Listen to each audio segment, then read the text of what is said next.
everybody, and welcome to another walkthrough of the text guides with me, Tommy. That's my name, and Matthew. Hello, buddy. Erelic Gaming is in the house. Welcome. What's up, Mr. Tommy? Thank you so much for having me back. Honestly, I'm so super hyped. Really, it was a long time ago we did this. I've been postponing. Just blaming my baby boy, for not having time. RJ, TV as well. Welcome, sir. What's going on, man? Awesome to be here as usual. And after having 3 kids, it's definitely not using them as an excuse. It's just a fact of life. That and the 9-hole tournaments also made it a little hectic. Holy cow. Yeah, really, the 9-hole tournament. Are we happy that we haven't had anyone this week, or are we sad about it? What do you guys think? Yeah, it's a little of both. I think it's good when we have them every couple of tournaments, but maybe not back to back.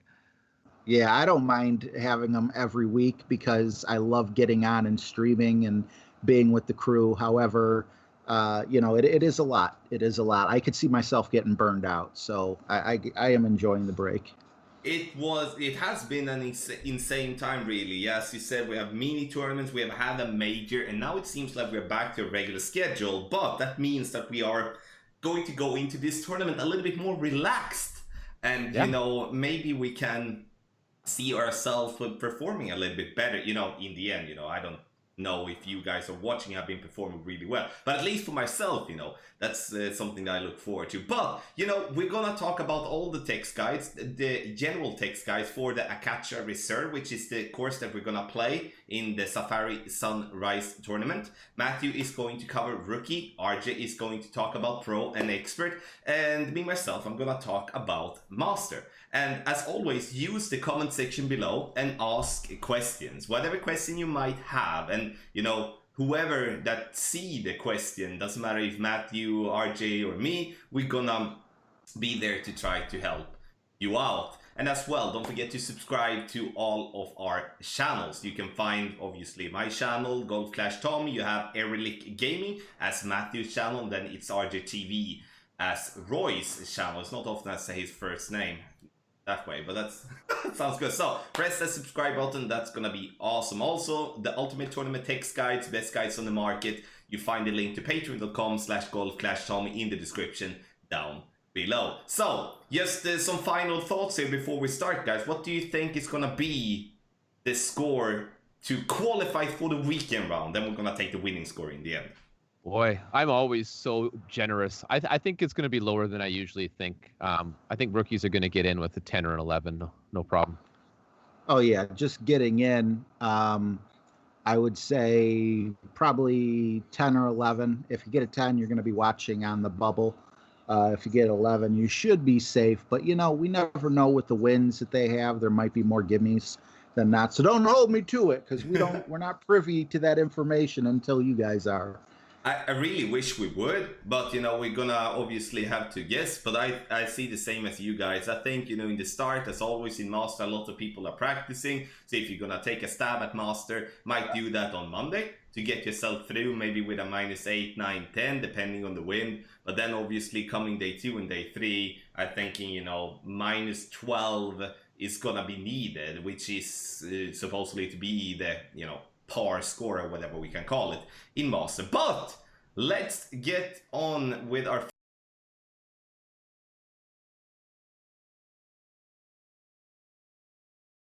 So for hole number 1, we start off with a par 4. Matthew, how do we play hole 1 from front tee? Well, hopefully with an eagle. Hole 1, I like to play the right side. I think mostly like everyone with a quarterback, at least a marlin ball. Don't be afraid on this course, to use the best you've got. It is a tournament. Just 10% downhill for the drive, 4 to 6 bars of topspin and 4 right spin. Now be careful here. If we have a lot of tailwind, I'm going to start more cautiously and just see how it goes. We don't want to be in the rough at all. Even though we can reach, we really want to make sure we get this eagle. Depending on the distance of the drive, I'll either play a backbone or a thorn for the second shot. 10% downhill there as well. Make sure you use about 2 to 3 bars of backspin as per your routine with those clubs. And RJ, what do you do from the second tee? Very similar because it is the second tee. We're going to be using a Rock 6 Plus if we have the proper wind, meaning no headwind whatsoever. You should be able to get over with not much problem. Maybe you might have to throw a Power 1, Power 2 ball in there. 2 to 4 topspin is what I got with full right spin, jumping over the sand to the island where you see the black line there. That'll set you up for a 10% Goliath or short iron to the pin. Just like Matthew said, that shot's pretty much the same.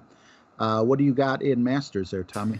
Yeah, I have pretty much the same as well. It's a pretty straightforward hole, but I'm also going to touch base a little bit about the white lines. But if we do have a tailwind or a crosswind, the black line makes more sense, as we will get into short iron range most likely, and then we will be able to play actually with a more like a wind ball, like a wind 5 power 3 ball, baseball, 3-point and burns ball. There is plenty of them nowadays.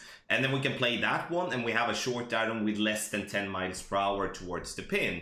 It's 10% for the drive, 10% for the second shot playing on the right. But if we're gonna go left, which is going to be the way to play, in my opinion, when we do have some sort of headwind involved, because then we're going to have to overpower our drive going right. I'm not interested in that, because then we're going to look then we're going to lose the possibility for a consistent drive, and then a consistent yardage note.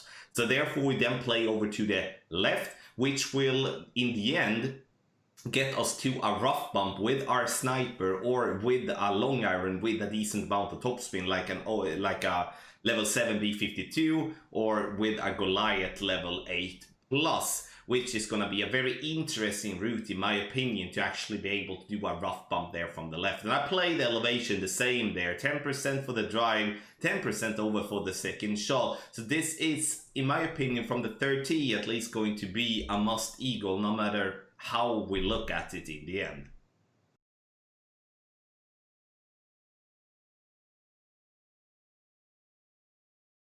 Hole number 2, the first of the par 5. I don't like this one, but that might just be me. Matthew, how do we play hole 2 from front tee? Well, this is it's a long par 5. I think most rookie players should be playing really just for the eagle, and because even that's not guaranteed. You'll see a few albatrosses, but not really. Adjust your drive for 10% downhill with a power 3 ball. I usually go with a Titan here, but Kingmaker is not wrong, especially because of that drive. A little bit of extra right spin can make it a bit more easy. But again, rookie players, depends what you've got in your bag. Use an extra mile or a quarterback, 3 bars of topspin, max right spin. And this is where you're going to also want to put about a half a ball of right curl, just to make sure we get over cleanly. Second shot, bring your big dog, until we see the tournament wind. I'm going to start with that, absolutely. 20% downhill. And then if the drive isn't, quite long enough, I'm going to go to the right of that last bunker just to play it a little bit safe and leave myself a chip to the green. RJ, is it any easier to get an albatross from the second tee? I think an albatross is just dumb luck, to be completely honest. I got 10% off the drive. Honestly, I feel like this hole doesn't look much like hole number 1, but it plays kind of similar on the drive. Instead of a Rock 6, though, I have Rock 8 plus, and I would say you're going to want to use a power 3 ball. So if you don't want to use a power 3 ball, you may want to go up a little higher to, your extra mile or whatever better available club you have. You don't need much topspin, as that little pad of fairway there isn't very large, usually about 2 or 3, but again, this is all wind dependent. I go with full right spin, and I use about a half ball of right curl. Depending on how my ball guide looks on that second patch of fairway will depend on how much curl I add after I've already added the full right spin. For a second shot, we got 20%. For those of us that have, a decent big dog, I would say that would be the best way to go. And by decent, I don't mean it's got to be, the highest of high or anything like that. There's just something so satisfying about being able to bounce over the sand trap towards the pin rather than trying to sneak through on the right-hand side with, the insane precision that it would take. However, if you're finding that you can't get your drive up high enough, or maybe your big dog isn't doing what you need it to do, A horizon could definitely be an option here. It does lack backspin, but we're not going to be using much backspin. And now it has an amazing ball guide as well. Either way, I highly recommend this to be one of your shots that you bring a power 3 ball minimum, no matter what, not for the drive, but for the second shot, which is 20% if I haven't mentioned that. What you got for us, Tommy? Yeah, from Master T, or like from the third tee, I do believe we're gonna see actually a decent amount of birdies, especially, you know, when it comes to having like a crosswind or a headwind in some sort. Tailwind, I think we are going to have no problem, as the wind is going to help out. Also, as as we saw there above us from Matthew's camera, yes, we can send it with a very strong wind, but I hope we're not getting that, because if we get a strong wind, like a straight tailwind, we can take a wind 0 power 5 and actually technically reach the green if we are a little bit lucky with our bounces, because we are going to be able to carry over basically everything. And I hope it's not going to come to that, because this is a hole that I think is going to be played based by, you know, skill, meaning that we have 2 shots that we're gonna do well to either get a drop or just lock in the eagle. So if we're gonna pretend that we're not gonna have a good tailwind here, then we're going to have to play over to the right, as both of the fine gentlemen has explained. We play the same way, using as much side spin to the right possible. The more side spin, the better. So I would suggest actually a power 4 ball, side spin 3, like a Kingmaker X. In a worst case scenario, I would like to see a cyber ball, side spin 2, win 4, and power 4. And obviously, for those of you not having any of them, we can go up and play with a power 5 ball using a power 5 side spin 1, and then wind 3, like a season 18 stealth ball or something like that. Just get it over there, because in the end, I'm not looking at this one as an albatross hole. I'm looking at this one as, how should we get the eagle in the most, like in the easiest way possible? And then the correct ball is gonna be very handy here, or like come very handy here. Cataclysm for the second shot. If you're playing Master and you're not even having the Cataclysm level 4, I think it's not maybe time for you to play Master. So Cataclysm level 4 as minimum. And then you're gonna bounce yourself over the bunker, getting yourself to the pin. Make sure that you are really noticing the fact that you do not need that much backspin to bounce over the bunker, as using too much backspin you're going to end up in the bunker, especially if you bounce on the downhill slope that is just before the bunker. So there's a lot of technicalities here for this hole, and I do guess that this is going to be a hole that we might gonna have to, you know, scrap a little bit and then focus on the other ones to get our drops. 10% over adjustment for the drive, 20% for the second shot, exactly as from the other tees.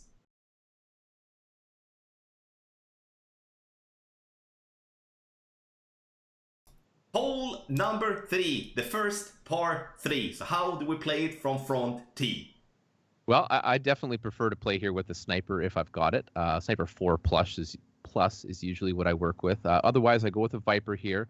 You're going to try to bounce over that sand on the right-hand side with a side spin 2, like a Quasar, or a Katana ball, a power 2 side spin 3 ball, I believe, to make it to the hole. I think that's a really good choice if you've got it. 10% downhill for your adjustment. And make sure to put at least a couple of bars of backspin so that you don't roll into that bunker in the back of the green. And then basically just going to play it according to the tournament wins. But that's generally the route. Mr. RJ, are you going to play the rough bump here in Pro and Expert? No. Why would I do that? No. Okay. I just wanted to see your expression. This is a 10% hole, sniper max distance, which also equates to 1-to-1 plus 1. Which is very helpful to some people. I got 4 backspin and 2.5 right spin. Because it's 2.5 right spin, a navigator would work really well here if you're trying to save on your balls. And the way that I play as well is blue ring by the right rough, right where that box is. How are you playing it, Tommy? Yeah, I play it the same as you guys, but we might, from the 30, depending on the wind, going to play the rough bump. But I'm not going to go into any details with that, because it kind of depended on having at least, you know, a crosswind, if I'm not mistaken, because with a straight tail we're gonna go in between clubs. That's at least what I remember it as, but we haven't played this hole many times from the 13 tournament, so I'm gonna leave that aside for now. But if we're gonna play with a fairway bounce going towards the pin, side spin 3 ball from 30, then we can kind of, sure, we might not need all the side spin 3 if we do have a wind coming left to right, but if we have a wind coming right to left, we most definitely need all the side spins. So a wind 5, power 1, side spin 3, feather, Daruma, or Kraken. I love that ball. Those type of balls is the way, the ones that I would go to at least as a start, and then we don't really know where we're gonna end up in the end. From the third tee, as we play a little bit higher up than from the second and front tee, we play 20% over adjustment, so the elevation is slightly changed compared to the other tee boxes here on hole number 3.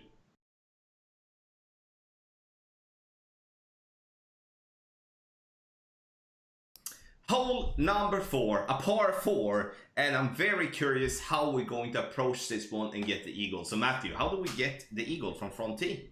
It's definitely makeable here. I play the drive 0% elevation, power 1 or better ball, typically with the extra mile.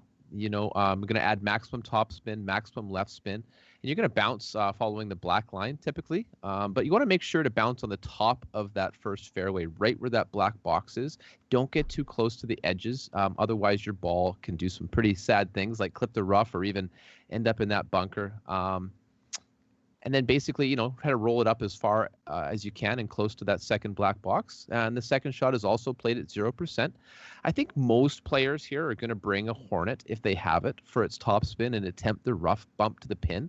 However, don't discredit the straightforward approach with the Thorn.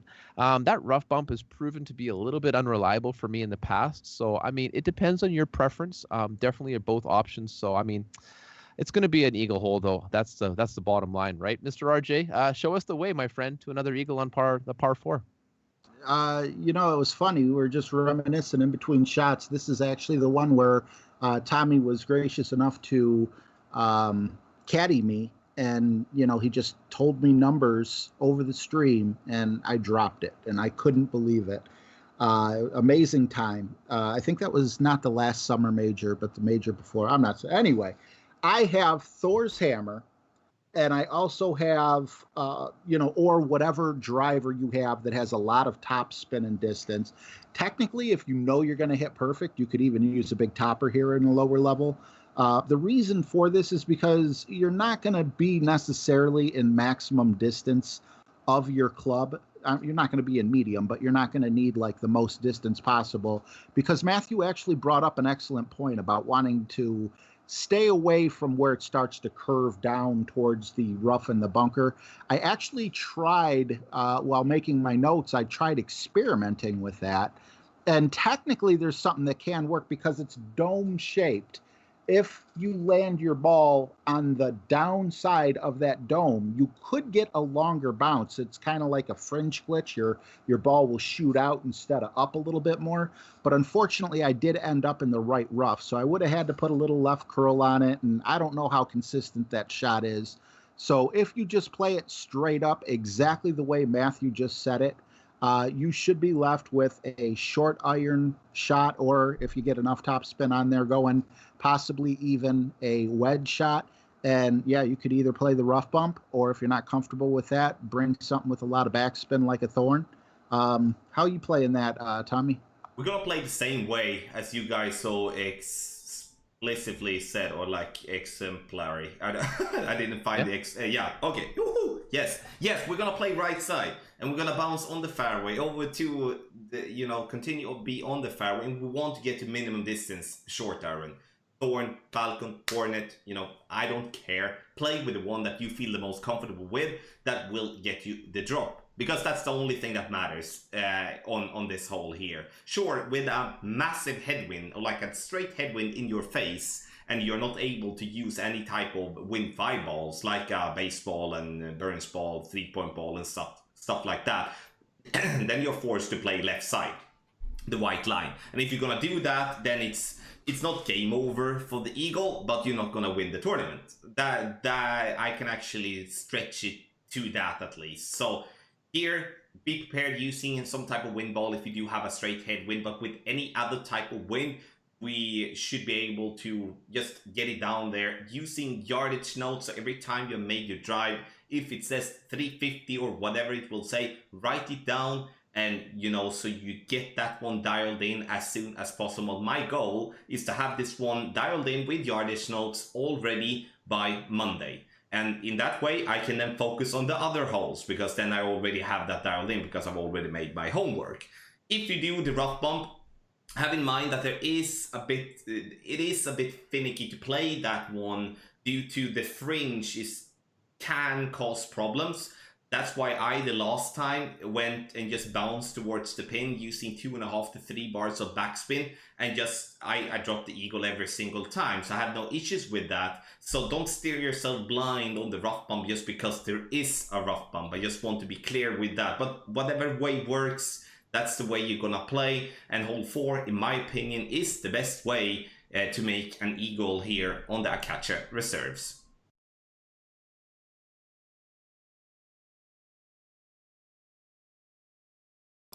Hole number 5, ladies and gentlemen, a tough par 3. So I'm very curious on how do we approach this one from front tee.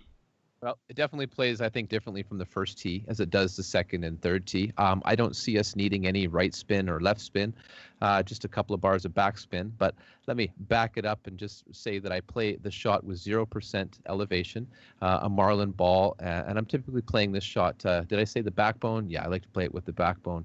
There is also a rough bump option here if you're interested. It's not so much for me in rookie with the lower level ball guide. However, depending on your clubs, it's certainly an option. Whatever you do here, make sure you have a consistent landing position. So where that black box is, I like to play it up just slightly from there with the red ring touching the rough. So yeah, this is a tough hole, but I think we're definitely going to get this one dialed in. Mr. RJ, how do you get the hole in one here? 10%. Sniper, usually at minimum distance with 2 backspin, full right spin. I set the ball guide up about 1 square left of the pin, but that could be wind dependent. And then I got the blue ring by the right rough. There is also a rough bump, as you also alluded to. That's not actually a bad option.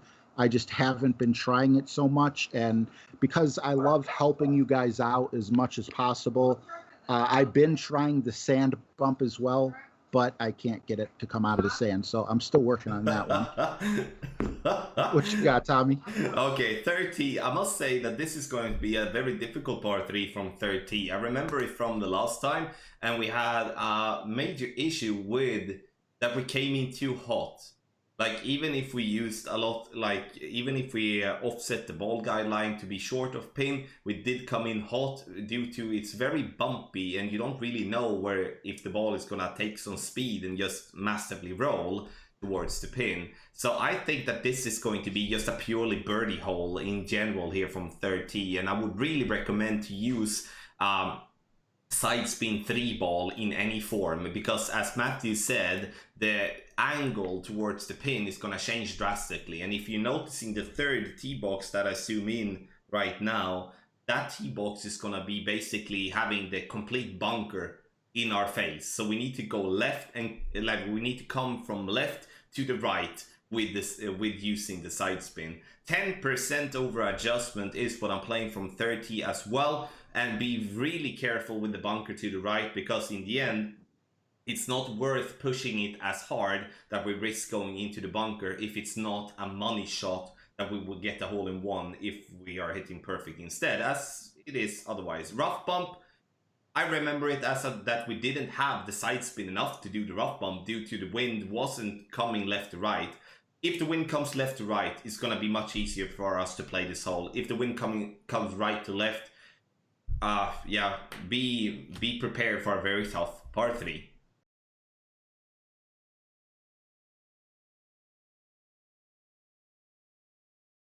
Hole number 6, ladies and gentlemen, par 5 with a tough try maybe. Matthew, how do you play from front tee? Well, I do think it plays differently depending on the wind. However, I do have a hard time believing that we're going to see anything other than at least a partial tailwind on this hole in rookie. I'm going to choose a Titan ball and an extra mile. I'm going to apply maximum right spin, and depending on that wind, about 1 to 3 bars of top spin. I'm going to aim to land between the first and second black squares, and then the idea is to kind of roll up sort of near that third square so that I'm in front of the bunker. Now, you might be tempted to add maximum left spin here, but beware of giving yourself a more difficult second shot than is necessary. We play this way, thank you, Tommy, just to ensure that we have a nice clean shot to the hole for the second shot. Now, I played that second shot at 0% elevation.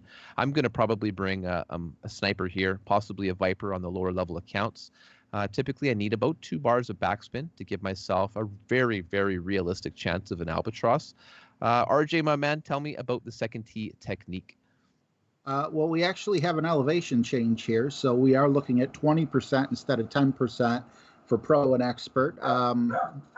You're going to want at least an extra mile 7. I have 7+ written down with full top spin, full right spin, and full right curl with, just like you said, a Titan ball.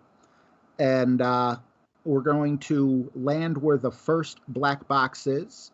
And as you can see with the full top spin and just the curl, you're going to end up where the second black box is setting you up with a big dog attempt, or of course Cataclysm. Usually you're going to be set up in a way where you're going to want to go with full left spin and anywhere from 1 to a little bit more back spin, depending on the wind. That's what I got. Is there another elevation change for Masters, Tommy?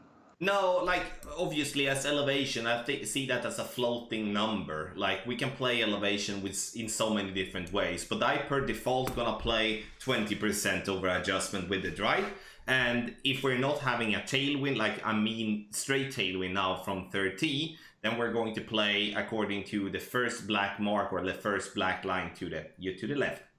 Bounce over the bunker using approximately 6 to 7 bars of top spin, and then as much side spin to the right possible, then also as much curl to the right possible. I'm not ruling out that we're gonna see a power slice, I think it's called when it comes left to right, a power slice here, as to take away the risk with if we're gonna have to go with max overpower or something like that, then it's better to go with a power slice when we do have an open fairway and we do want to just have that, a better angle to the right. Once we get over there, we're gonna play with a sniper towards the pin. It's not gonna be a long iron if it's not like a straight tailwind when we reach very far, but it's gonna be a sniper towards the pin because we're gonna have distance. And why would we have distance even in headwind? That's because we play with a power 4 ball minimum for the drive, or like overall on this hole. No elevation for the second shot, and I do believe this is going to be one of the better chances for an albatross here of the Acacia Reserve, but the drive is everything. Bad drive, the albatross attempt is going to be gone, then it's all about saving the eagle.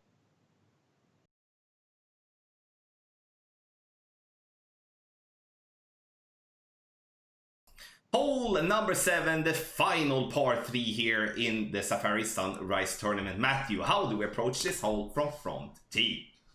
Well, hole 7, I'd say if you're going to play a Kingmaker in rookie on any par 3, this would be the hole that I would recommend, just to have the most amount of wind reduction. At the minimum, pick a navigator here to cut down that wind, adjust for 20% downhill elevation from the first tee. And I'm going to use about 2 bars of backspin in most wind. But of course, there has been a lot of at least 1 par 3 headwind hole per tournament in rookie lately. So if it is headwind, make sure you back off that backspin. You're not going to typically need any side spin here. However, if there's a strong crosswind, it is possible you might use a bar or 2. RJ, will you be dunking hole 7? Absolutely. Absolutely. Yeah. Okay. Just bust out the big topper. That's my favorite one to dunk with. I actually have that we play this with 30% sniper. I keep the red ring by the top right rough. And when I say near, again, I don't want you going too close because we're talking about 30%. And as Tommy had mentioned in the previous hole, that's fluid.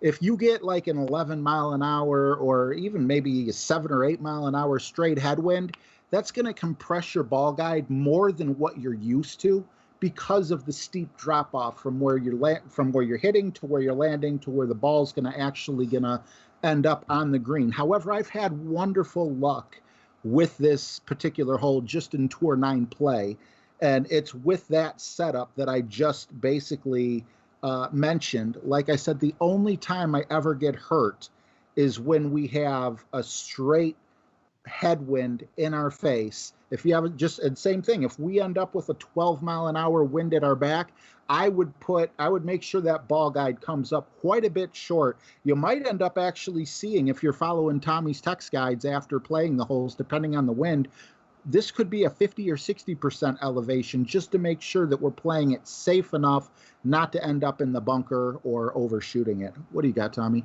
Yeah, I'm gonna build on the same thing that you're saying there, that here, sure, I do suggest 50% downhill here from the 30 as we have a massive elevation drop, but we're gonna mixture with those numbers and adapt that to the adjustment that we are having. Sure, there's one thing with a true elevation, as RJ explained, where the ball first is going to bounce, but then what happens after is something that we obviously try to build into our adjustment. We're gonna bounce over the bunker. That's gonna be the same for every tee, in my opinion, because playing over to the right, try to curl it in would be just then I think then we're playing for the birdie. We always should be trying to play for an hole in one, and then once bouncing over the bunker, we will be using all from 2 bars of backspin to 6 bars of backspin, depending on what type of shot, what type of wind we're gonna have. Wind 5 ball though, please. Like, if you can't use a wind 5 ball here, it's gonna be very difficult for you. Sure, you should be able to play with a kingmaker,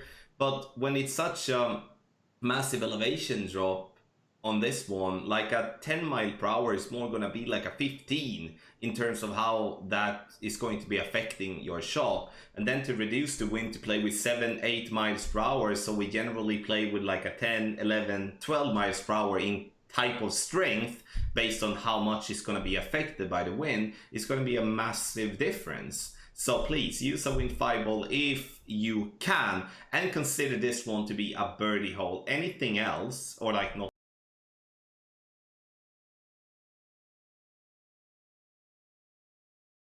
hole number 8, ladies and gentlemen, we do have the final par 4. And Matthew, how do we play hole number 8 from front tee? I just want to say, I think this is my favorite hole of the tournament. It's a lot of fun to try to drive the green. So basically, unless we have a headwind, which I really highly doubt in rookie. In fact, I can almost guarantee it on a par 4 we won't. I'm going to play this one with a Titan and my extra mile, and I'm going to aim to land sort of close to where that white square is. If you have like an extra mile 3 or 4, definitely play the black box, bounce it over to the right, 10% elevation. I think for most players here, we're going to see people going for it, if you will. So yeah, you're going to adjust that shot 10% downhill, maximum topspin, maximum overpower. Now, honestly, I will likely choose one of the free Berserker balls here that I won in the golden shot, thanks to Tommy's guide. Thank you, Tommy. If you do use that power 5 ball, you might even be able to reach the green without complete maximum overpower, depending on the wind. The second shot is usually at the most a short iron, and at the best, you'll be putting for an eagle here. So you're welcome to play more conservatively. Take that black line. Absolutely, it's a safer play. But to me, this is the hole that will set the winners apart from the losers in rookie. And we want to be as close to the green as possible to secure our extra drops. So, RJ, do you get to bomb it from the second tee too? Most likely no, but if we do face, as I just mentioned in the last one, that we get that 11 mile an hour wind in our face on that par 3, well, if we get that 11 mile an hour wind at our back, I feel like a globe might be able to get you there, maybe even just a Berserker, depending on the level of your drivers. And of course, that would be for expert only, because I don't believe pro faces winds quite so high. However, that also doesn't mean that it's not, I'm kind of going on the fly here, because I also see how there's like a bit of a tail that comes down on that second fairway, which really isn't that far from the black box. So we'll have to see. However, I feel like there's a 95% chance that we are going to be playing the black line. And with that, I have extra mile. I have 8+, but I don't see why 7+ wouldn't work. yellow ring right by the rough or by the right rough, unless the wind is blowing left to right. Then when you use a shot, I don't know if it'll be a big deal with the extra mile users, but it will be with the APOC users or quarterback or rock users, probably more so rock. If your wind's blowing that way, you're going to want to give yourself at least 2 or 3 extra rings, because all that curl is going to push you into the rough and ruin a really good opportunity for an eagle. If we're using the black box, I also have a feeling we're going to have a thorn shot or a hornet. You can do the hornet as well with either hitting it right in, or if you want to try the rough bump right by the sand as well. 10% on the drive, 10% on the second shot. What do you got, Tommy? Yes, 30 straight tailwind or any form of tailwind, we bomb it. And I like no discussion really. And then it's just gonna be the luck of the draw. If you hit perfect, you're gonna be on green with a great shot. It's gonna be lucky if you are on green. Otherwise, it's gonna be in the sand or in the rough, where I'm gonna hit great 99% of the times. but you might be playing it better. But you know, I don't like those type of ways of playing, as you all know, but that's going to be the way to play. And if we do get tailwind here, because the possibility, or like the percentage chance of getting to green with a tailwind here is going to be massive. It's not really going to be that massive of a gamble if we do try to go for it in tailwind. Otherwise, we bounce over the rough and try to get ourselves into a consistent distance all the time. This is a linear hole, which means that we can rely on yardage notes. So with a crosswind or with a headwind, we're going to try to just get ourselves over to the right, and then we're going to either play with a Thorn Hornet or the Falcon, depending on what you feel comfortable with. There is a rough bump there to be played. That is above the top left bunker by the green, which with a crosswind would be very interesting, but we do need a decent amount of topspin where we can play with an upgraded Falcon or play with the runner.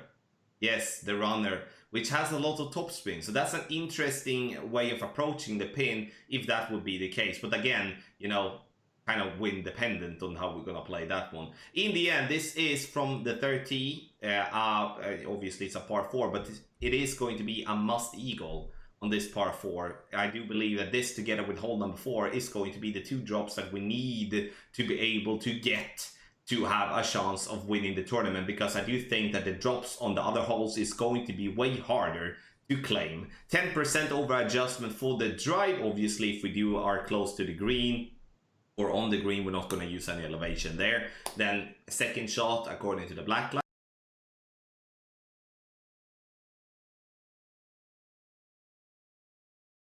Yes, ladies and gentlemen, the final par 5, hole number 9, which is also the final hole in the tournament. So Matthew, how do we play hole 9 from front tee? You know, Tommy, I truly believe that the white line is the way I'm going to play hole 9. The black one is not wrong, but for me, I'm going to choose the extra mile, adjusted for 10% downhill, or your driver with the most power and topspin, choosing anywhere from a Titan ball to a berserker. Apply maximum topspin and as much overpower as you're comfortable with, preferably maximum, to get as far down that fairway as possible. If you do get far enough, you see where that white second box is. It kind of opens up and flares open, so it's definitely a reasonably makeable overpower shot here. The second shot, it's played as a rough bump with either a sniper, preferably, or a Viper club, 0% elevation. It's the play here, and in my walkthrough, I did sink this rough bump with 0 spin. You know, it just set up so nicely, I think, using even a sniper level 5. So if you can't quite reach the rough bump due to having a shorter drive, just play it safe to the left-hand side of that bunker, and you're still going to have a short, safe chip for eagle. Mr. RJ, bring us home, sir. All right. Well, I am going to be playing this with a big topper, or an extra mile, or an apocalypse, or a Thor, depending on what you have. 10% white line. You should be able to just go right over that rough area. You don't have to bounce over it. You can actually hit it over. Nothing wrong with using a power 5 ball here or a power 3 ball, depending on what clubs you're using. If you're in pro and we're facing a headwind, if you got a berserker, I would use it. If you got, you know, an APOC 7 and, you know, you're playing with tailwind or whatever, you know, sure, you could probably actually get away with power 1 ball there, but I don't think we'll be So lucky from the Golf Clash gods to get that. 0% with either a big dog or a sniper for the rough bump on our second approach. Also, when I said big topper or any other club, obviously that means full top spin. And if you're good enough, see, me personally, I just aim for the middle of the fairway because I'm not good enough to hit perfect as often as I would like to. But if you have no problem hitting perfects, a little right spin or setting up a little bit closer to the right-hand side of the fairway is going to get you a little bit closer for that rough bump. So if we do face like an in-between, like we'll be right at a max sniper, if you hit it perfect, yes, aim a little bit to the right, closer to the rough on the left fairway. For your rough bump, we do have 0% elevation, so that'll make things a little bit easier. I have not been lucky enough to drop this, but good old Matt has, and I'm sure good old Tommy has. How are you playing this, Tommy? I'm gonna play the same way here. Left hand side, white line, and here it's going to be, if we do have a crosswind or a little headwind, we're gonna go max overpower and we're gonna bounce before the rough and then roll as far down that we possible can. If we do have any form of tailwind, we're gonna actually carry over the rough and then go even further, obviously, because then we do have a tailwind and we can reach further. And we're looking for the rough bump, we're looking for it with a sniper or with the Cataclysm. It's not wrong to use the Cataclysm here to make sure that no matter what happens, you're going to have the distance for the rough bump, and especially with a crosswind or with a headwind for the drive, when we cannot carry over the first piece of rough, then the Cataclysm would be the better option, just to, once again, to make sure that we're going to reach power 4+ in terms of what type of ball you're going to play with. And it could be, and again, it's wind dependent. Like if we're gonna use wind resistance, like a lot of wind resistance, or a lower type of wind resistance ball. So in the end, we're gonna leave that towards the Golf Clash gods in what they pick as wind for us here. This could be actually a very good albatross attempt. It could also be a pain to actually get the eagle. So we'll see what type of wind we're gonna have. 10% over adjustment for the drive, nothing for the second shot, and then we have hole 9 from 30. So everyone, thank you so much for watching this walkthrough for the text guide for the Safari Sunrise tournament. You can find the general text guides in the description down below and also on golfclashtommy.com. Have in mind they are general. They do not display the win that we're going to have in the tournament because no one knows. And that's why if you do want to have the direct guides based on the tournament win, you subscribe to Patreon and get the ultimate tournament text guides. Guys, what do you think? We'll start with you, Matthew. If we talk rookie here, what do you think will win this tournament? I think if you can manage to get 2 drops per 9 holes, so roughly like a -14, I think in most rookie brackets, you're going to find yourself in the top 3. There's definitely going to be a few less and a few more, but I do think that's going to be kind of the average, at least for a good banner. What do you think, RJ? Second tee here. Unfortunately, I'm seeing -32s, and I say unfortunately because I might have gotten a -30 once in my life. But hopefully we can lock this down, and I could be way off. It could be a -28 if we get a bunch of headwind and a bunch of bad. So it's really hard to say, but somewhere in between I'd say between -36 and -24 might be able to get you gold. I love how you gave up the gold already today for yourself.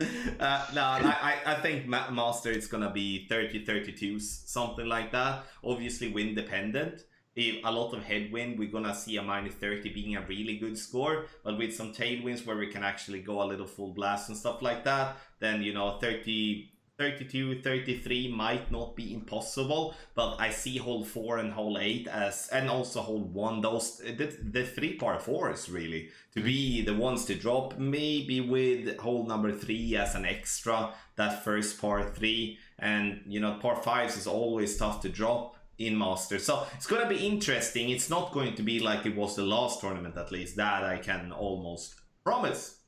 But boys, thank you so much for being here this time, and I hope you're gonna be here the next time as well. And thank you.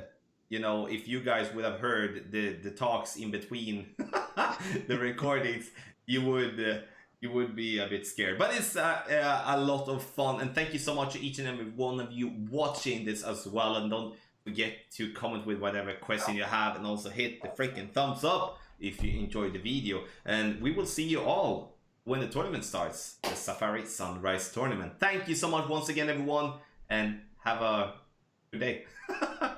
Thank you. Happy stroking. Bye.